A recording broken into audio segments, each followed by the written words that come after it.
गद्दारी करना यह हमारे खून में भी नहीं है और न गद्दारी करेंगे। अरे आरएलपी के तो आप थे, शर्म आपको करनी चाहिए। आप अपने आप के गिरबान में झांक के देखो। इस मंदिर के अंदर और जिनको टिकट मिला है उनके रिश्तेदारों ने खुला कहा है कि भागीरे डूडी आरएलपी का है। अरे शर्म करो तुम लोग। जिस समाज से तुम वोट ले रहे हो, अपना काम निकलने के बाद में आप उसके एंटी हो जाते हो, कह देते हो कि आपने वोट ही नहीं दिया। और पार्टी के अंदर जो बात करते हैं अपन, तो हमारा परिवार तो भारतीय जनता पार्टी में पिछले कम से कम 27-28 साल से है। और जो आदमी जिस पार्टी में होता है वो उसी से ही उम्मीद करता है और उसी को कुछ बोलता है। बाकी हम किसी को दोषी नहीं मान सकते, क्योंकि भारतीय जनता पार्टी में जब हमने 27-28 साल से दिन रात एक की है और खून पसीने बहाया उनके लिए, उनके बारे में हमें बोलना पड़ता है।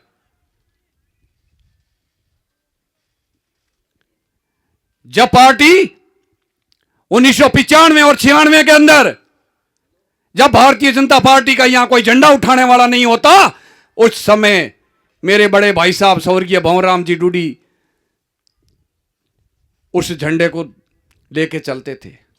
कोई भी प्रोग्राम हो,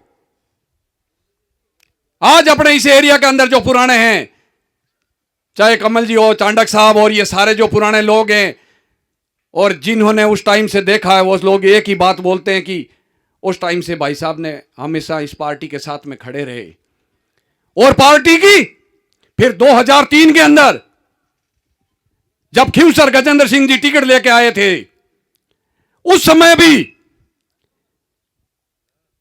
कोई भी जाट का कोई भी जाट उसके साथ में गाड़ी में बैठने के लिए तैयार नहीं होते। भाई साहब ने पूरे समाज और 36 कौम के लोगों को एक साथ में जोड़ करके और घर घर जाके मेहनत की। बोले पार्टी का मामला है, अपने एरिया का मामला है और अच्छे आदमी हैं, उनका साथ दिया और जीत हासिल हुई। सब जनता की मेहनत थी। आज उसके बाद में सीआर साहब और पार्टी में कभी भी, चाहे नेताजी को टिकट मिली हो, चाहे किसी को भी मिली हो, भारतीय जनता पार्टी से जो सिंबल लेकर आया। और अभी थोड़े दिन पहले तो आपने देखा है ज्योति जी के लिए अपनी तरफ से कोई कमी छोड़ी है तो आप बताओ। और पार्टी में आज तक भी यह देखने को मिला है कि आज तक कभी उनकी नजर में कोई अपनी कदर नहीं है।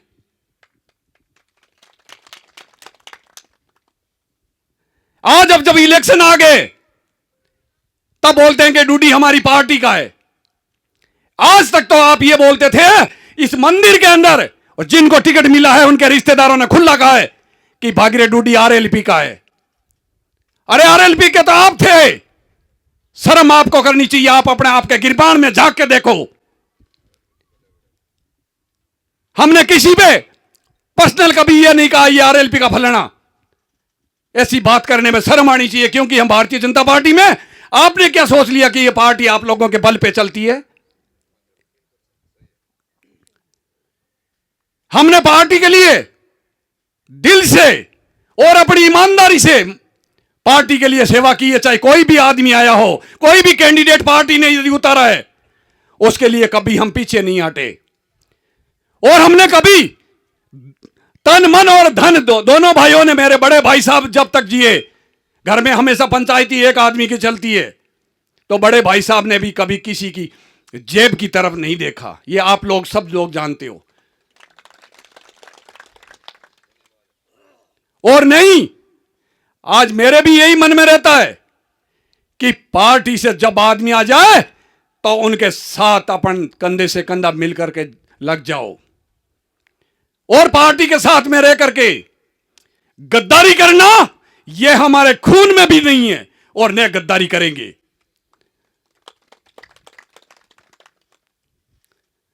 रहेंगे तो उनके साथ रहेंगे, वरना जिस तरीके से पार्टी नजरअंदाज कर रही है, मेरे कार्यकर्ताओं के काम नहीं हो रहे हैं, एमपी के चुनाव से पहले मैंने एक ही शर्त रखी थी कि मुझे कोई टिकट हो या इसकी जरूरत नहीं है, मुझे जरूरत है तो जनता का काम होना चाहिए और जेन्युइन काम आपको बताएंगे। उस काम में भी मेरी बेइज्जती करवाई, बेइज्जत करवाई, उन्होंने इज्जत नहीं रखी।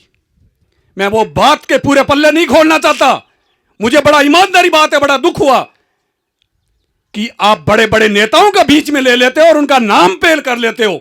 क्या भागीरथ डूडी मर गया?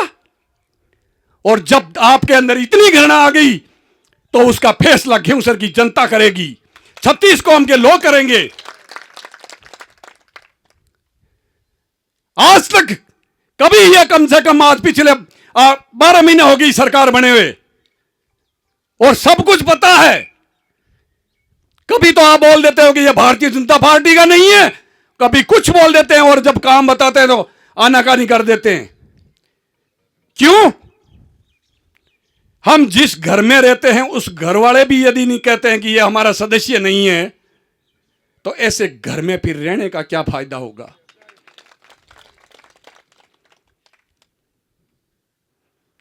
और जब कोई कैंडिडेट, कोई भी सदस्य जब घर छोड़ता है तो बड़ा दुख होता है, क्योंकि घर छूटता है तो हाथ पांव कांपते हैं। पर पार्टी से हमेशा एक मन के अंदर रही कि हमें काम करना है, कमल के फूल के लिए काम करना है। और वो आप लोग 36 कौम के लोग पूरे बैठे हो, कभी आज तक बता दो कि आज हमारे बड़े भाई साहब तो नहीं रहे, वो और उनके बाद में आज मैं आप लोगों के बीच में है, और कभी पार्टी के साथ में गद्दारी की है या कहीं उल्टी सीधी बात की है तो आप बता दो, मैं मानने के लिए आपके तैयार हूं। आज जो बड़े बड़े नेता यहां से चुन के जाते हैं, जिनके लिए अपना दिन रात एक करते हैं, उसके बाद में दूसरे ही दिन वो चेंज हो जाते हैं, अपनी आप पलटी मार जाते हैं, बात करने तक पसंद नहीं करते हैं। और मैं आज आपको एक बात बताना चाहता हूं, बड़ी दुख की बात है कि वैसे तो 36 जाति कौम के लोगों की बात है, पर आज जो है पिछले टाइम के अंदर अपने SC ST इन लोगों ने भारतीय जनता पार्टी में नागौर जिले की 8 विधानसभा क्षेत्र हर जगह पलटी मारी थी, पर खिवसर विधानसभा क्षेत्र के लोगों ने वकायदे लिख के दिया था कि हम ज्योति जी को समर्थन दे रहे हैं, भारतीय जनता पार्टी को समर्थन दे रहे हैं।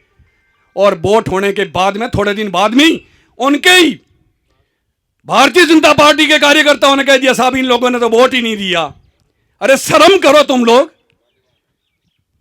जिस समाज से तुम वोट ले रहे हो, अपना काम निकलने के बाद में आप उसके एंटी हो जाते हो, कह देते हो कि आपने वोट ही नहीं दिया।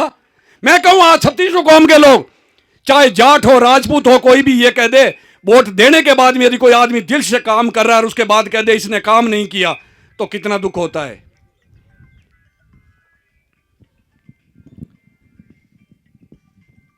सत्ता के लिए, अपने स्वार्थ के लिए जो इंसान लड़ाइयां लड़ते रहता है वो कभी पब्लिक का सच्चा नहीं हो सकता। आप अपना स्वार्थ छोड़िए और मन के अंदर एक ठान लो कि मेरे जो है जनता और 36 कौम के लोग, कोई भी आ जाए, जनता नेता बनने के बाद में उनका एक ही मकसद होना चाहिए कि ये सब भाई है। नेता एक बनता है, वो एक समाज का है, चाहे वो जाट समाज हो, राजपूत या कोई भी ब्राह्मण हो।